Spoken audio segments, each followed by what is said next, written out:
Hi there, folks. So I've got a question here around procrastination, and the person asks, I find that I can procrastinate, which impacts on my stress levels.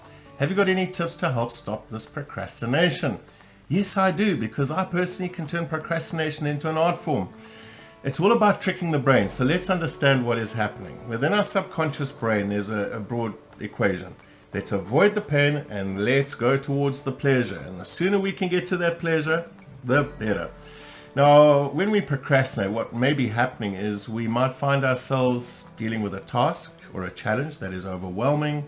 It could be really challenging. I know for me, when I go and swim, I love swimming as an exercise. Some days I can sit in the car park about to go and do my swimming, and the next minute I feel this urge to just pick up the phone and check out social media and check how many likes. And that's the sneaky subconscious going, well, let's avoid that swimming altogether. Let's just sit in the car park and check out social media. And hey, would you like to play some Candy Crush as well?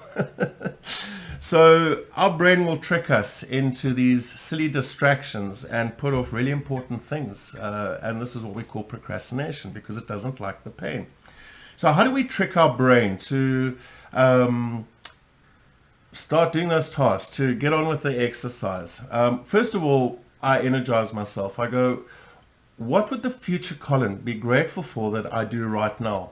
The future Colin, after I've swum, would say, wow, Cole, I'm so glad you did it. I'm glad you didn't give up, because I'm feeling good now. Or when I have a task in front of me, the Colin in a week's time would be so grateful that I started now and I don't leave it till last minute. So that future Colin is now left with all the stress of having to do it in a shorter period of time. Now, this is where I trick the brain. I go, okay, well, I'm just going to do this for 5 minutes. You reduce that painful experience for the subconscious brain. And I sit down for 5 minutes, and sometimes I've got to really force myself to sit down for 5 minutes and just start. And what happens is those 5 minutes energize me for the next 10 minutes, I find. And before I know it, I've spent hours working on the project. And in the case of my swimming, I say, well, I'm just going to do 20 lengths. And before I know it, I've done my full session. And this is for me the best approach. What happens is also when I'm facing overwhelm, I can procrastinate because it's painful, that overwhelm. So I may, for example, not know where to start a project or where to start working with something. So what I do is I do healthy procrastination. I go and lie down, I do a semi-meditation, focus, relax the body, and I ask this question: where can I begin with this project?